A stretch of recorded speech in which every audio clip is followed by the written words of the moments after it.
Hello everyone, I'm Tina Caracciolo with Insurance All Stars Agency, and I'm on the set today of On the Spot.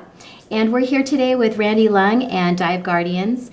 I'm a huge proponent of Dive Guardians because Randy, the founder, helps first responders with suffering from PTSD through scuba, and he also helps veterans. Randy, can you please tell us about Dive Guardians and about yourself? Yeah, hi Tina, thanks for having me. Sure. So yeah, Dive Guardians is a nonprofit. Our mission is to bring awareness to the mental health issues and high rates of suicide amongst our first responders. And it's our goal to try to reduce these numbers through education, support, and through the therapeutic properties of water. Our program is designed to be free to first responders when they come through our program.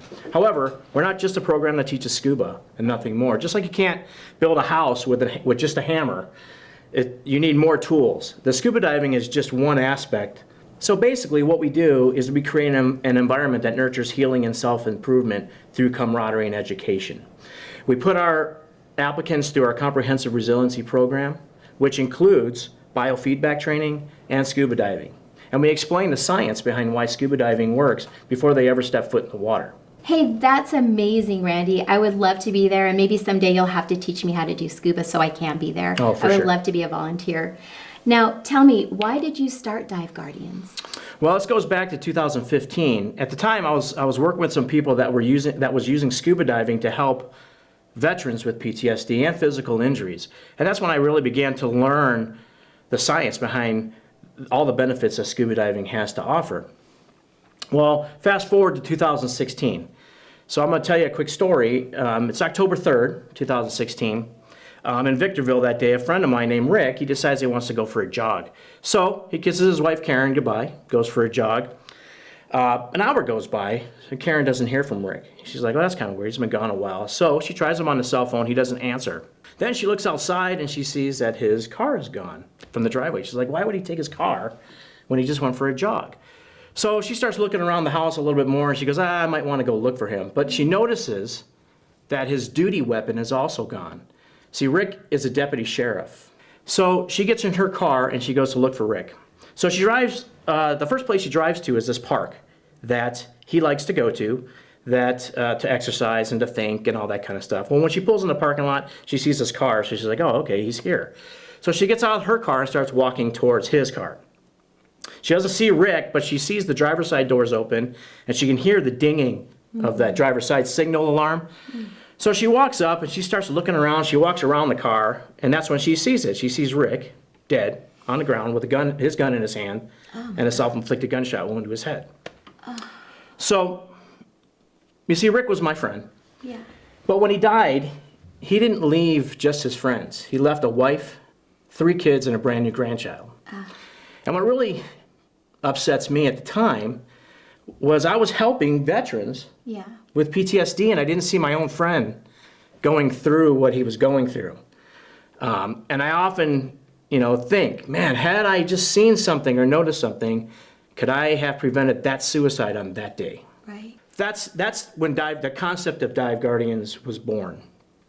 It took me about a year or so to finally get it going, and in March of 2018, I decided to concentrate my efforts because there are hundreds of organizations out there helping veterans, which there should be. I'm a Marine veteran and a combat veteran. Right.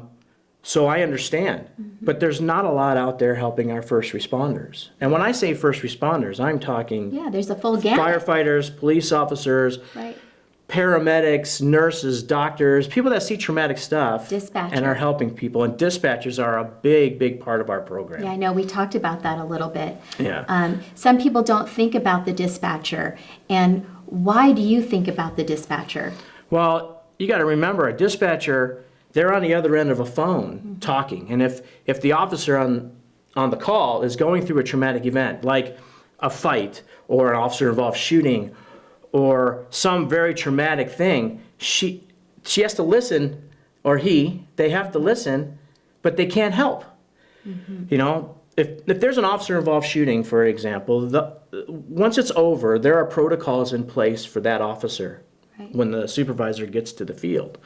For dispatchers, they just move, they may come off that terminal and move to another terminal, but they never get closure.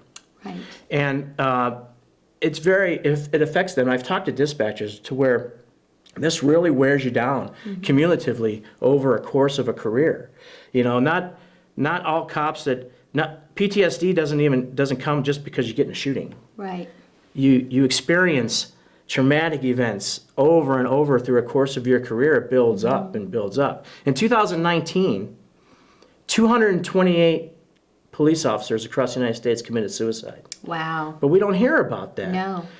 And it's since January of this year, 60 have already committed suicide in the United States. But we don't hear about that.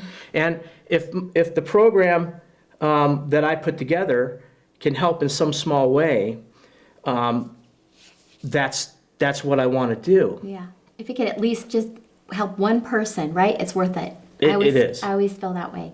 And most people don't think about the dispatchers, but everything that you said is so true. You got to have some closure. And I think what you're doing is amazing. We need to educate our audience here on how Dive Guardian works. How do you help PTSD and first responders with PTSD and the scuba diving? How does that all correlate and how does that help them? Okay, and the way I like to explain it a little bit is you got to think of your emotions like a balloon. Okay, so every time you experience a traumatic event, a little bit of air goes in this balloon. If you don't do something eventually to let some of the air out, to decompress, what happens eventually to the balloon? It'll pop.